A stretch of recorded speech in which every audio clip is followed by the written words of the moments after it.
Good morning. First of all, I'd like to take the opportunity to say thank you for taking the time to watch, and I'd like to apologise for my location because I've been put into a stock room where it's nice and quiet. Today I'm really pleased to announce I've been joined by Imke, who works for Blind Veterans, and I think the first question I'd like to ask Imke is obviously what Blind Veterans is and what her role is within Blind Veterans. So, Imke? Hi James. Yeah, so as you said, I work as a rehabilitation officer with Blind Veterans. We're a sight loss charity, and we support blind and partially sighted ex-service men and women to rebuild their lives after sight loss and help them maintain their independence. So as I said, yes, I'm a rehabilitation officer, and I work as a team leader on the member support hub, and we cover all manner of things in providing support for our members. So it might be that we do IT training, or we signpost them to different organisations, give advice. We can supply them with equipment. We do some rehabilitation work as well. And we also run a recycling service for equipment, and we look at new equipment as well that we're considering for the charity, that things that might be useful for our membership. So we do quite a vast array of things, and I work as one of the team leaders overlooking all of that service, really. So that's what I do. Okay, super. So where is it you do that, Imke? Do you go to people's houses, or do you do it within the two centres that I'm aware of in Llandudno and Brighton? So as you say, yeah, we do have the two centres, but our team is actually based in Sheffield. We have an office up there, and that's where we run our recycling service from. But currently most of us are still home based. That will be ongoing for a little while, but because our service is run remotely, we do everything really by email and telephone anyway, so it hasn't affected our service so much in the current climate as it has done our community service as a whole across the organisation, which has changed a fair bit over the last few months. But as you say, yeah, we do have the two centres in Brighton and Llandudno as well, which are open to members in normal times for rehabilitation and training and holidays and respite and things like that. But currently they're closed for those sorts of things at the moment. But we are starting to look at opening them up a little bit soon. So we're looking at doing holidays at Llandudno, where we've got a separate outbuilding, which is totally separate from the centre. So we're looking at being able to provide independent holidays for people who can be entirely self-sufficient. And we are considering how we might be able to provide respite again for members who really need it, who really need that extra bit of care, and who've been trying to cope on their own. So yeah, that's what's going on with us at the moment. Okay, super. So within the centres, obviously you mentioned holidays there, obviously difficult times because of the pandemic, but what happens within the centres before COVID and will happen after COVID?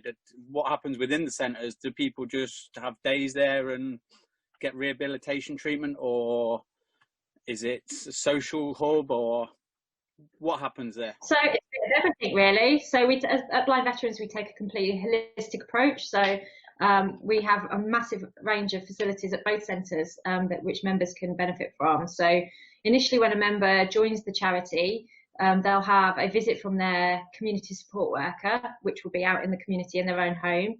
At that visit, it will be established what that member is hoping to achieve, what goals they might have, what pressing needs. They will be offered a visit at that point to either of the centres. Obviously, that's not possible for a ship, but if they are able to, they'll be invited on an intro week, which they'll stay at the centre for the whole week, and they'll be offered all those sorts of things, such as rehabilitation, perhaps equipment to help them carry on with their life independently. They'll be offered tech support, so if IT might be an interest to them, we can provide that. We've got the pool and the gym there, so health and well-being is really important as well. So that's something else that we look at, as well as like arts and crafts. So hobbies that they might like to try. So it's a very holistic approach. So that's the intro week, but we also have members coming back for training weeks as well. So it might be that a specific need has been identified, and then we invite them back to focus on that need. So it might be a week learning how to use particular software, for example, or how to use Skype and emails and things, or it might be that they're more interested in the health and well-being side of things. So it might be that they go down that route and spend some time with our practitioners in the gym and learning about nutrition and things like that. So it's very bespoke to each member, but we've got a wide range of facilities that we're able to offer. So that's obviously in normal times. So we're hoping that we will be able to get back to that at some point in the not too distant future. So, yeah, I mean, I know from my own experiences of visiting both centres, they're normally really vibrant places, and I think it provides an excellent opportunity for the members, not only because do they have obviously the ex-services that they were involved in, but also they have their low vision in common. So they've got lots of things in common, and I know it's always vibrant when I'm down there and lots of activity going on. So I think that's a really, really, really important subject to touch on. So as part of the charity, obviously it's called Blind Veterans. Is it just ex-servicemen that can apply, or can their spouses, or how does the procedure work there? So it is just, it has to be, you have to have been in the forces or have done national service, that counts as well. And it would just be that individual who would become the member.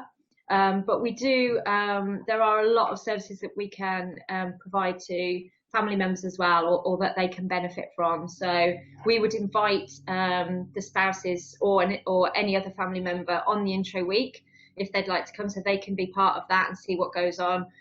We also, within the communities, we have lunch clubs.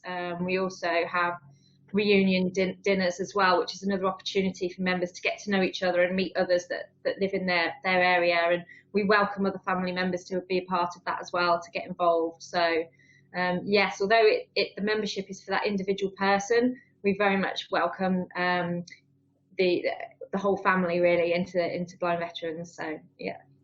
Okay, super. So if you, let's say as an example, say I was an ex-serviceman and I'd done national service, what's the procedure to apply to Blind Veterans, and what do I gain from it? Do I just get my trips to the centres, or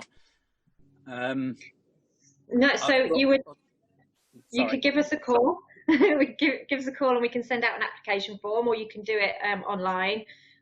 We can provide support in doing that as well.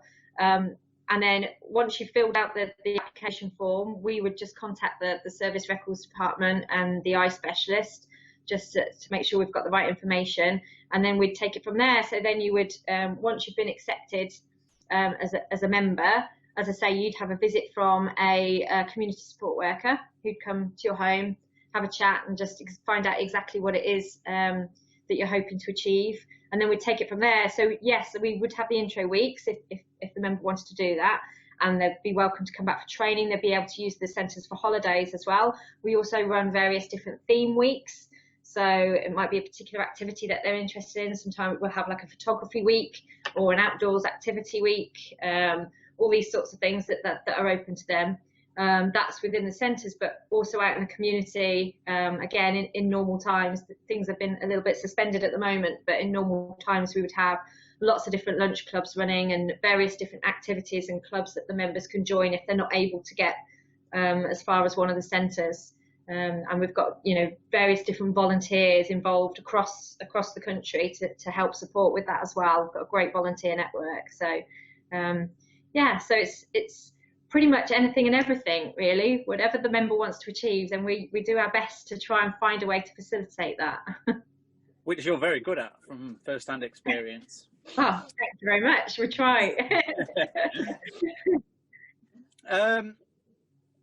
So going back onto membership there, I just want to touch on that a little bit more. So it's not means tested, or? No, it's not. Pretty much anybody can join as long as they're ex-service. That's the only criteria. Well, it's not means tested. That's right. There is a rough criteria in terms of visual acuity. We roughly say 6/60 for the visual acuities, but again, that's not set in stone because we're obviously very aware that some eye conditions can cause significant peripheral loss, but their actual visual acuities might be quite good. So we would take that field loss into account as well. So we look at the whole picture really. So yeah, we'd get that information really from the eye specialist and take it from there. So it's, yeah. It's not set in stone. Good to know. Good to know. So we touched on the pandemic slightly, and that the centres aren't currently open to members. How has COVID affected the services you offer, and basically what's changed? It's affected our service greatly. As you can imagine, the majority of our members are in the vulnerable category, so we have to make sure that we're looking after them and keeping them safe. And we also have permanent residents down at Brighton as well, so it's a care home facility, so we have to make sure that they're all safe. So the normal services that we would provide, which is all very face-to-face, that all had to be put on hold during lockdown, and is ongoing at the moment. But what we did do, we quickly established the National Support Service. So within a few weeks of going into lockdown, we'd set up this remote service where we had a team of people who were responsible for contacting every single member just to ensure that all their essential needs were met. So things like that, did they have enough food and medication, and we would make regular calls to those who were isolated and things. So that was established fairly quickly and was really helpful, I think, to a lot of our membership. We weren't able to provide what we would normally provide, but they knew they had that link with us still, and we'd call them as often as they needed us to. Moving on from there, as time went on, we realised that this was going to be not just a short-term thing. We've now established a remote service, so we are able to provide some of our services remotely. So things like a low vision assessment, we've now been able to provide some of those remotely. We're also doing quite a lot of tech training and support remotely, which is working quite well. It's a learning curve for all of us, but we've had some really, really good positive feedback from the work that some of our tech practitioners have done. We've also got things like, we've got a creative project going as well, which we encourage members to explore their hobbies. So we've got some singing groups, we've got people doing painting and submitting that, woodwork, all kinds of different things that they're doing within their own homes, but then sort of sharing with everybody else, which is really nice. And we've got various different social things going on as well, trying to link people up remotely in group calls. So although they can't go to a lunch club physically, they can have their lunch but talking on the phone to perhaps some other members, so they're still getting that social aspect a little bit. So it's trying to be creative and think about different ways that we can get people involved and keep services running as much as we possibly can without actually being able to have that close contact that we used to. So it's been a challenge. I think it's been a challenge for all of us. I mean, I never thought I'd see myself doing a video in a stock room. Well, I think that's the only questions I had for you, Imke. I don't know if you want to add anything more about the charity that I might have missed, or anything about your job. If you feel free to knock yourself out if you want to add anything. No, well, really just that, we're still here for our membership, and we would encourage anybody who has some sight loss and has got that history of serving to contact us if they're not already a member. They can do that via the website, as I said, or there is a phone number as well that they can contact us on, which I can share with you if you like. Put it on the end of this video. I'll make sure I post all the links that are relevant. Because we are taking on new members again now.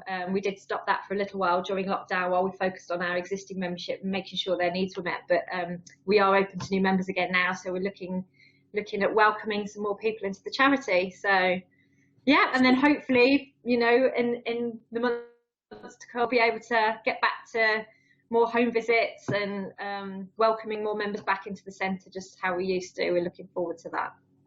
Yeah, I obviously know your job role very well, and it's very similar to mine. We do a lot of home visits, and I'm certainly missing the social side of it and meeting potential members, customers on our case. But that's 3/4 of the job, and helping them. So yeah, I'm in the same boat as you on that one. Looking forward to getting out and seeing people.